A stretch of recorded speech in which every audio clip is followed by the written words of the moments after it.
Hi, I'm Jordan with Denison Yachting, and today we're here in sunny Miami, Florida, and I'm so excited to bring you on board this 2020 55 Azimut Flybridge, the newest pre-owned 55 Flybridge option here in the US, and she's in like new condition. So the 55 Azimut Flybridge started production in 2017 and took the place of the 54 Fly. And one of the cool features that I've really come to enjoy about this new model is the fact that they moved the galley aft. And you have this beautiful salon door that opens up and an electronic window that comes down to create one big alfresco space. One of the other added benefits of the new Azimut line is that with their newly designed structure, they've really created much more interior volume. As you make your way through the interior of the 55 Flybridge, I think you'll come to find that she has almost as much volume as the old 60 did. One of the byproducts of the newly designed model is the spacious 3-stateroom 2-head layout. What I love about the Master is her overall volume, huge waterline windows, and increased storage throughout. One of the main secrets to Azimut's success here in the US is the way they lay out the exterior of their yachts. The 55 Fly has 3 distinct areas where you'll enjoy entertaining and spending time with your guests, the first of which is on the bow. The bow has a huge sun pad that can accommodate up to 4 adults with a retractable bimini shade. The cockpit on the 55 has a beautiful teak sole and a U-shaped dinette that can second as an alfresco dining area.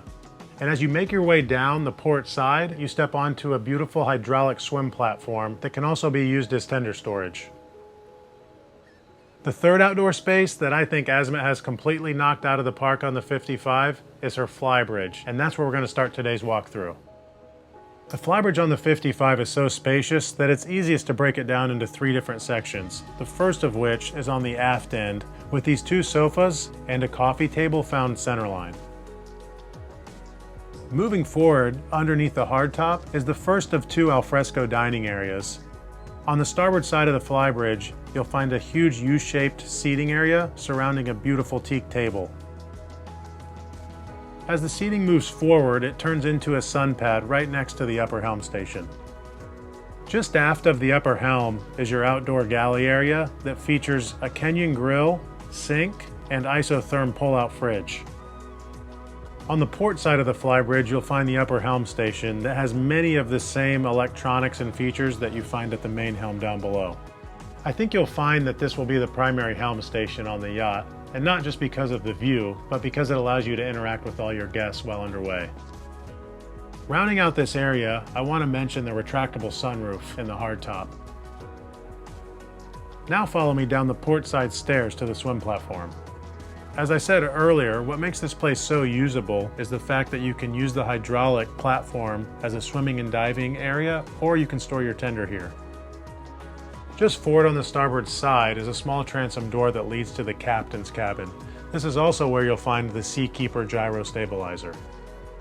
As we make our way toward the cockpit, you'll find your shore power connections and a freshwater shower on the transom. This brings us to the cockpit, where you'll find your second outdoor dining space.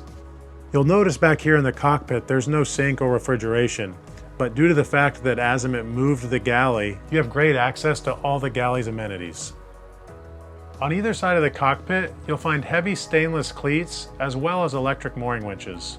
These are just aft of the boarding doors to port and starboard. Another cool aspect of the cockpit is this huge molded hardtop. Underfoot and centerline is the main engine room hatch. Here you'll find a pair of MAN R6 diesels producing 800 horsepower. Just aft of the main engines is the 21 kW Kohler generator, which is upgraded to support the SeaKeeper 9 Gyrostabilizer. Her MAN engine package is typically found in a 60-foot motor yacht. These engines are capable of producing a cruising speed of about 26 to 27 knots and a wide open throttle of over 30 knots. Today on our sea trial, you may have noticed that we had about a 2 to 4 foot sea. And one thing I love about the 55 is that her SeaKeeper Gyro, coupled with the zip wake system, keeps her incredibly stable even in these conditions. Now we're going to transition from her performance to what I consider one of the coolest aspects of the 55, and that's her salon doors.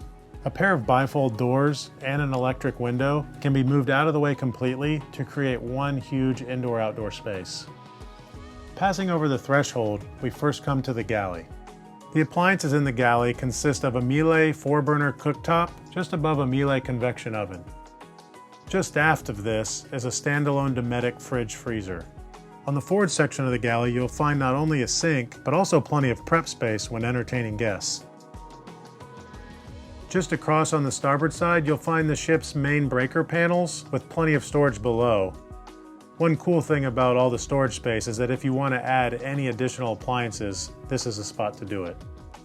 Forward of all this storage area is a customized cabinet for the branded Azimut glassware. The rest of the dinnerware is located forward. Just up a couple steps from the galley, we make our way into the Azimut 55's airy salon. To port, you'll find a U-shaped dinette surrounding an expandable table that serves as your formal dining area. When the table's collapsed, you'll notice additional cup holders that are perfectly placed when using this space casually. Just across from the main dinette is a love seat with a high-low actuator behind for a TV. Not only was the volume of the boat affected with the redesign, but the increased surface area of the glass lends so much natural light to the space. This brings us to the lower helm station, and what you'll find is that this is almost a mirror image of the helm on the Flybridge. Here at the lower helm, you'll find a full suite of Raymarine electronics, including a pair of Axiom touchscreen displays. As we make our way across the helm from the port to starboard sides, you'll first find the Raymarine autopilot unit just below the engine ignition switches. And just below the starboard engine ignition is your Raymarine Tridata display. Next to the Tridata display are the MAN electronic throttles, the Aventix joystick, and your side power bow thruster control. Outboard to starboard at the helm is your Zipwake auto trim controller and your touchscreen SeaKeeper display, and just below is your Raymarine VHF. Also at the helm you'll find some miscellaneous switches, one of which controls the sports car-like electric window that rolls down right next to the helm. Next, let's make our way below deck down to the 3 guest staterooms, starting with the midship master. As you make your way into the master, I think you'll find that this is one place where her Riviera interior package really stands out.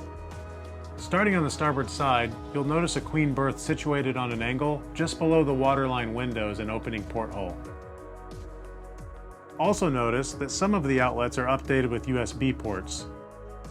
Looking to port, you'll notice this dresser unit with 4 additional drawers for storage just below another waterline window.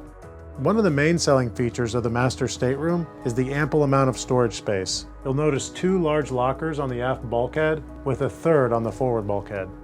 Before we exit the master, let's make a quick pit stop at the ensuite head. It features a huge stall shower, marble top, and a Tecma head. As we make our way out of the master, we come to the second of 3 staterooms. This one features side-by-side twin berths. The third and final stateroom is our VIP, which is situated all the way forward and features a large centerline queen berth. You'll notice in here that the storage rivals that of the master. Just aft on the starboard bulkhead is entrance into the ensuite head, which also doubles as the day head for the vessel. Directly overhead of the VIP is our final stop on today's walkthrough, the foredeck. This area can be accessed by side decks on both the port and starboard sides.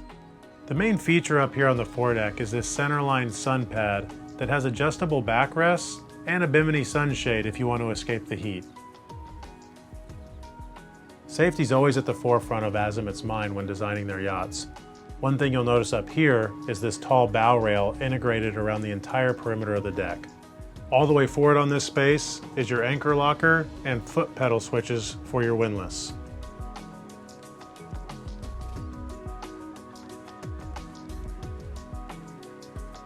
Thank you so much for joining me on board this 2020 55 Azimut Flybridge. If you'd like to take a tour in person or have any questions about her, please feel free to reach out to me anytime.